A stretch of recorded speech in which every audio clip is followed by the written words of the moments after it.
Pourquoi les Juifs ont-ils rejeté le Messie?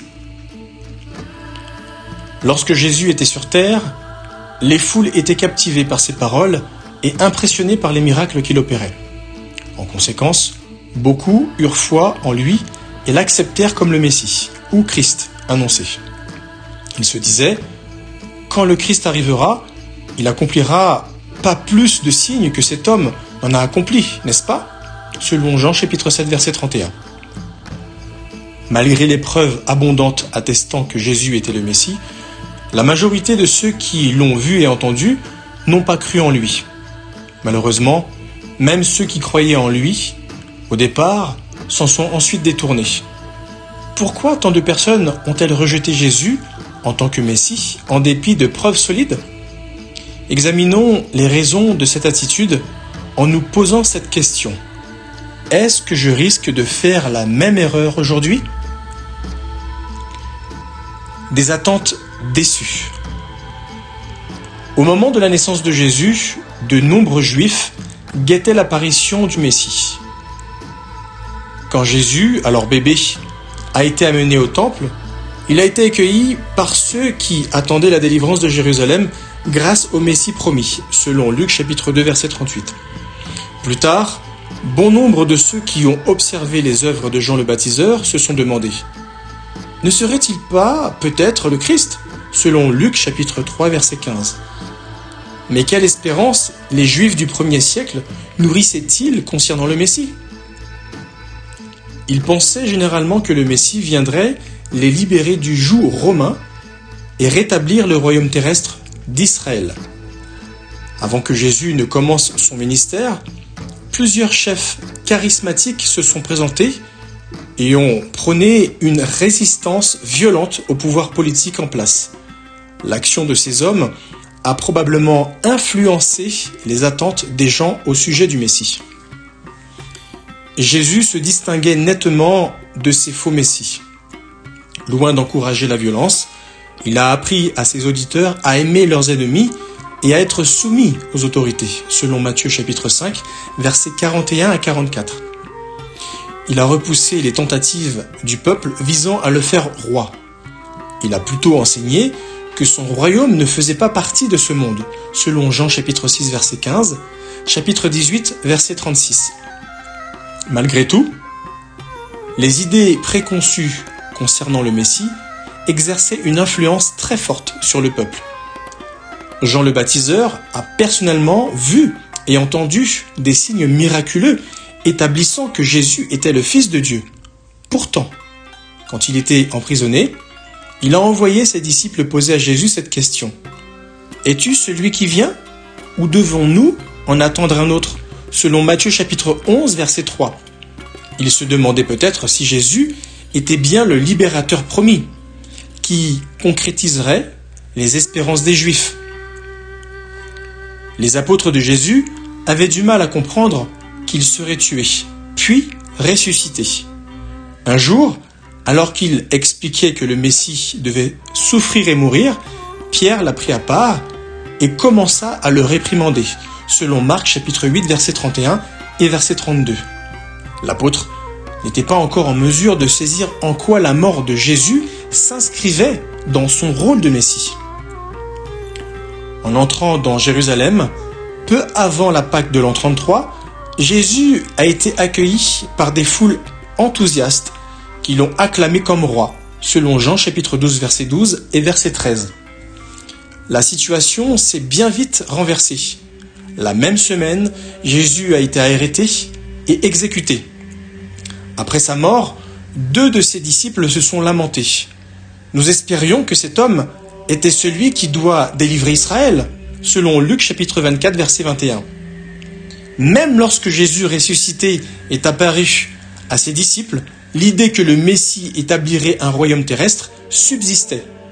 Ils ont demandé « Seigneur, est-ce en ce temps-ci que tu rétablis le royaume pour Israël ?» Manifestement, des attentes infondées au sujet du Messie étaient profondément ancrées dans le cœur et l'esprit des auditeurs de Jésus, selon Actes chapitre 1, verset 6. Après l'ascension de Jésus au ciel et l'effusion de l'Esprit Saint, Ses disciples ont compris clairement que le Messie régnerait en tant que roi céleste, selon Actes chapitre 2, versets 1 à 4 et versets 32 à 36. Les apôtres Pierre et Jean ont prêché hardiment la résurrection de Jésus et ont prouvé qu'ils avaient le soutien de Dieu en accomplissant eux-mêmes des miracles, selon Actes chapitre 3, versets 1 à 9 et versets 13 à 15. Réceptives, des milliers de personnes à Jérusalem sont devenues croyantes. Même les autorités juives ne voyaient pas cela d'un bon œil. Tout comme elles étaient opposées à Jésus, elles s'opposaient maintenant à ses apôtres et à ses disciples. Pourquoi les chefs religieux juifs ont-ils rejeté Jésus si farouchement ? Rejeté par les chefs religieux juifs. Quand Jésus est venu sur terre, la pensée et les pratiques religieuses juives étaient bien loin de ce qu'enseignaient les Écritures inspirées. Les chefs religieux juifs de l'époque, sadducéens, pharisiens et scribes, défendaient des traditions humaines, les faisant passer avant la parole écrite de Dieu. À de multiples reprises, ils ont accusé Jésus d'enfreindre la loi parce qu'il effectuait des guérisons miraculeuses pendant le sabbat. Jésus, lui, a réfuté énergiquement leur enseignement contraire aux Écritures, contestant ainsi leur autorité autant que leur prétention d'être approuvés par Dieu. Il venait d'un milieu humble, à la différence d'eux, il n'avait pas reçu la même instruction religieuse. Rien d'étonnant s'il a été très difficile à ces hommes orgueilleux de le reconnaître comme le Messie. Leurs confrontations répétées ont rendu les chefs religieux juifs tellement furieux qu'ils tinrent conseil contre lui pour le détruire, selon Matthieu chapitre 12, versets 1 à 8, verset 14, chapitre 15, versets 1 à 9. Mais comment les chefs religieux juifs pouvaient-ils expliquer la capacité de Jésus à accomplir des miracles ? Ils n'ont pas nié que les miracles se soient produits.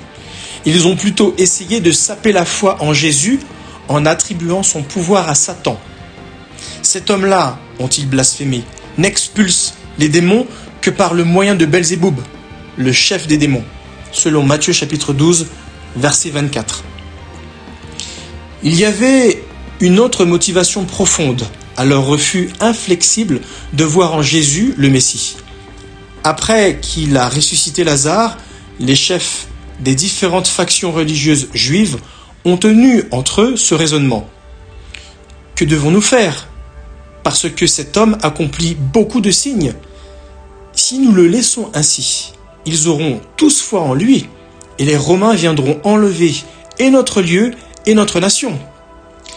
Craignant pour leur pouvoir et leur position, les chefs religieux juifs ont comploté de tuer à la fois Jésus et Lazare, selon Jean chapitre 11, versets 45 à 53, chapitre 12, versets 9 à 11. Préjugés et persécutions venant des autres juifs. L'attitude des chefs religieux juifs du 1er siècle a créé un climat hostile à quiconque acceptait Jésus comme le Messie. Tirant fierté de leur position, ils rabaissaient toute personne qui manifestait la foi en Jésus et disaient « Pas un seul des chefs ou des pharisiens n'a eu foi en lui, n'est-ce pas ?» selon Jean chapitre 7, verset 13 et verset 48. Certains d'entre eux, tels que Nicodème et Joseph d'Arimathée, sont devenus disciples de Jésus, mais ils dissimulaient leur foi par crainte, selon Jean chapitre 3, verset 1 et 2, chapitre 12, verset 42, chapitre 19, versets 38 et 39. Les chefs religieux juifs avaient décrété que, si quelqu'un le confessait comme Christ, il serait expulsé de la synagogue, selon Jean chapitre 9, verset 22. Un tel individu serait traité en paria. L'opposition contre les apôtres et les disciples de Jésus a fini par déclencher une persécution violente. En raison de leur prédication hardie, les apôtres ont souffert aux mains du Sanhédrin, la cour suprême juive, selon Actes chapitre 5, verset 40. Des opposants ont proféré de fausses accusations de blasphème contre le disciple Étienne. Celui-ci a été condamné par le Sanhédrin et lapidé.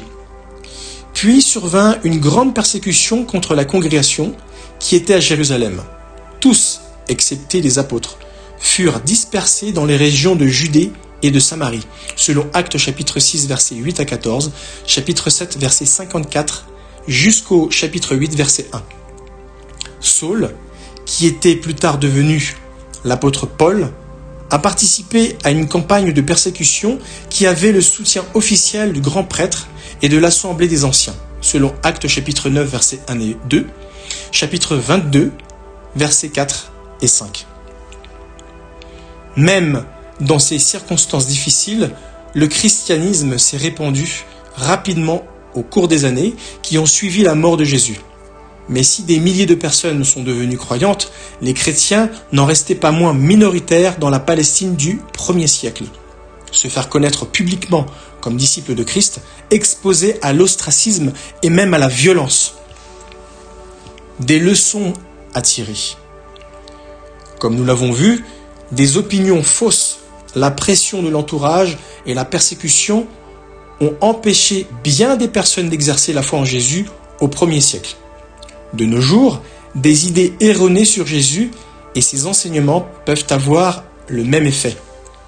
Par exemple, beaucoup ont appris que le royaume de Dieu est dans leur cœur ou sera instauré grâce aux hommes. D'autres ont été incités à chercher des solutions aux problèmes de l'humanité dans la science ou la technologie. Nul besoin alors d'avoir foi dans le Messie. Nombre de critiques modernes affirment que les événements du ministère de Jésus racontés dans la Bible ne sont pas historiques. Ils sapent ainsi la foi en Jésus en tant que Messie. De telles idées et théories ont embrouillé le rôle du Messie ou empêchent de voir l'importance de s'y intéresser. Mais en fait, ceux qui sont prêts à examiner les preuves que Jésus est le Messie en trouveront davantage aujourd'hui qu'au 1er siècle. Nous disposons des Écritures hébraïques qui contiennent quantité de prophéties concernant ce que le Messie ferait et des 4 évangiles relatant ce que Jésus a fait en accomplissement de ces prophéties. Véritablement, ce ne sont pas les preuves qui manquent. Chacun d'entre nous peut faire un choix en toute connaissance de cause. Et il est urgent de prendre une décision. Pourquoi ? Parce que la Bible révèle que Jésus va bientôt agir en tant que roi messianique du royaume de Dieu pour éliminer tous ceux qui ruinent la terre et établir une domination juste qui permettra à tous les sujets obéissants de vivre éternellement sur une terre paradisiaque, selon Daniel chapitre 2 verset 44 et Révélation chapitre 11 verset 15 et verset 18 et chapitre 21 verset 3 à 5. Vous pouvez connaître cet avenir merveilleux si vous vous efforcez d'en apprendre plus sur Jésus et de manifester la foi en lui dès maintenant. Prenez à cœur ces paroles de Jésus lui-même. Dieu a tellement aimé le monde qu'il a donné son Fils unique engendré afin que tout homme qui exerce la foi en lui ne soit pas détruit, mais ait la vie éternelle. Selon Jean, chapitre 3, verset 16.